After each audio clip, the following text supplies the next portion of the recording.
Assalamualaikum warahmatullahi wabarakatuh. Lensa kita hari ini yaitu membahas soal pencalonan Rektor Institut Agama Islam Negeri Manado, Sulawesi Utara.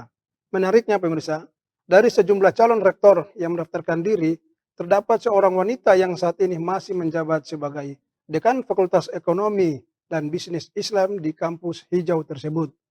Deretan prestasi akademiknya tak diragukan lagi. Siapakah dia? Kita sapa langsung Ibu Dr. Rosdalina Bukido. Assalamualaikum warahmatullahi wabarakatuh, Ibu Dekan. Waalaikumsalam warahmatullahi wabarakatuh. Luar biasa, salah seorang wanita yang mengaplikasikan emansipasi perempuan di kampus hijau. Sudah sejauh mana kesiapan Ibu Dekan untuk mencalonkan diri sebagai rektor di kampus tersebut? Ya, terima kasih. Bismillahirrahmanirrahim. Assalamualaikum warahmatullahi wabarakatuh. Alhamdulillah, sampai pada saat ini saya telah melakukan pendaftaran ya. Proses pendaftaran itu pada hari Jumat 27 Januari tahun 2023 kemarin. Jadi kesiapannya insya Allah sudah sampai untuk pemasukan berkas administrasi ke Panitia Penjaringan Rektor tahun 2023 tahun 2027. Insya Allah siap lahir batin ini. Amin. Ibu Dokter, ini saya publik juga ingin tahu sudah sejauh mana proses pencalonan atau suksesi rektorat di kampus IAIN tersebut. Ya, jadi memang pada tahapan ini rektor telah membentuk panitia penjaringan. Jadi ketua panitia penjaringan itu adalah ketua lembaga penjamin mutu Pak Dr. Muhammad Imran. Nah kemudian kemarin di awal Januari itu telah diadakan sosialisasi selama 2 minggu, tanggal 1 sampai 14. Nah tanggal 14 sampai tanggal 31 Januari, dan ini adalah hari terakhir ya, untuk pendaftaran pemasukan berkas untuk para bakal calon rektor IAIN Manado tahun 2023 tahun 2027. Nah, selanjutnya itu dari pendaftaran yang ada yang diumumkan oleh panitia, saya lihat setelah rampung semua nama-nama yang masuk sebagai bakal calon rektor, itu akan ada verifikasi berkas. Verifikasi berkas dari panitia mencocokkan apakah semua persyaratan yang dimintakan itu sudah dipenuhi oleh seluruh bakal calon rektor atau tidak. Nah, setelah itu diumumkan oleh panitia siapa-siapa nama-nama calon atau bakal calon yang lulus verifikasi berkas, kemudian diserahkan kepada rektor, dan rektor menyerahkan kepada ketua senat. Setelah itu tanggal 10 sampai tanggal 20 itu adalah pemberian pertimbangan dari senat institut. Setelah senat institut, kemudian panitia membawa nama-nama tersebut ke Kementerian Agama dan berproses dari Kementerian Agama sampai pada terakhir prosesnya adalah Menteri Agama memilih calon ataupun usulan tadi menjadi 1 orang sebagai rektor IAIN Manado tahun 2023 tahun 2027. Begitu, Pak. Ibu Dokter, sampai saat ini kan Ibu Dokter masih dipercayakan oleh kampus IAIN sebagai Dekan Fakultas Ekonomi dan Bisnis Islam ya.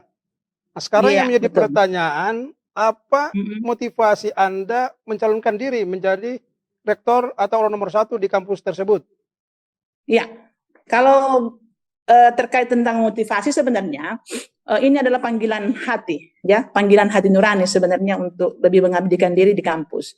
Dan yang kedua adalah secara administrasi memang saya sudah memenuhi syarat dengan pangkat ataupun gelar sebagai doktor dan sebagai lektor kepala golongan 4B, ya, 4B penata tingkat 1 ya, pembina tingkat 1.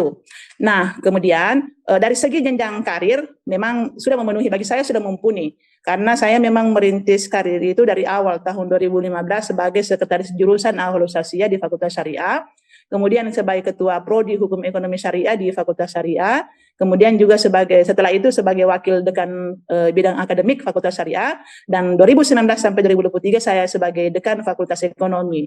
Nah, bagi saya adalah sudah saatnya saya akan menduduki jabatan orang nomor 1 di IAIN Manado, dan memang saya melihat bahwa banyak hal yang harus kita lakukan dengan melakukan dedikasi pengabdian untuk kampus kita di IAIN Manado ini yang ada di Sulawesi Utara begitu. Iya, baik. Iya, banyak hal yang akan dilakukan Ya. oleh Ibu Dokter jika insya Allah berkenan Ya. untuk meridai Ibu Dokter menjadi orang nomor 1 di kampus tersebut. Sekarang yang menjadi pertanyaan, apa program prioritas Amin. Ibu Dokter jika Allah mempercayakan atau mengijabah itikat dari Ibu Dokter? Iya, satu program utama saya adalah karena kita akan mau menjadikan kampus ini menjadi alih status, menjadi Universitas Islam Negeri Sulawesi Utara. Program pertama saya itu adalah akselerasi guru besar. Jadi dapat dibayangkan bahwa setelah alih status TAIN menjadi IAIN tahun 2015, ataupun waktu itu alih status dari STAIN itu ke STAIN tahun 97, kita sekarang di IAIN Manado baru memiliki satu guru besar, bayangkan. Nah, program awal saya itu adalah melakukan akselerasi guru besar. Nah, kenapa ini saya ingin lakukan? Karena saya punya pengalaman. Saya punya pengalaman, alhamdulillah sampai sekarang ini saya sudah kurang lebih 17 tahun di IAIN Manado, dan proses untuk pengusulan guru besar saya itu sudah ada di Kementerian Pendidikan. Jadi untuk hal tersebut, sebagai orang nomor 1 nantinya saya akan mensupport seluruh dosen-dosen yang memang sudah memiliki jabatan fungsional doktor, lektor, kepala, itu sudah harus menjadi guru besar atau menjadi profesor pada bidang ilmu mereka masing-masing. Itu tekad dan niat saya itu ya. Akselerasi guru besar dulu. Iya. Yang kita lakukan. Hal ini pengembangan SDM daripada dosen-dosen. Ibu Dokter, sejauh ini saya melihat bahwa titik berat dari programnya Ibu Dokter itu adalah kebanyakan pada peningkatan sumber daya manusia di akademik begitu. Bagaimana sejauh ini tentang atau dengan manajemen administrasi di kampus tersebut? Apakah ada perlu perubahan atau pembenahan seperti itu, Ibu Dokter?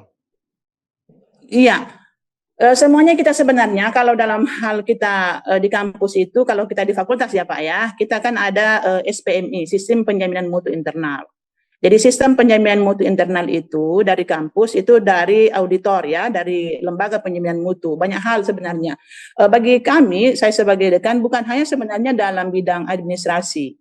Bukan hanya itu, tetapi banyak lini yang menurut saya perlu untuk ditingkatkan setelah kita mengadakan sebuah evaluasi pada masing-masing lini tadi.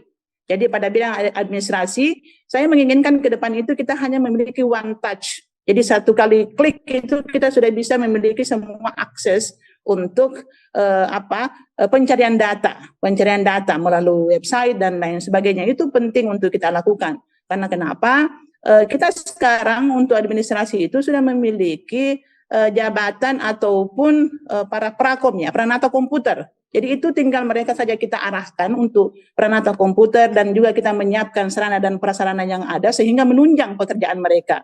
Bagi sekarang ini bahwa digitalisasi daripada administrasi itu penting untuk kita lakukan. Nah, bagaimana untuk melakukan itu ya tunggu saja tanggal mainnya setelah saya jadi rektor nantinya ya. Iya, gitu. Luar biasa.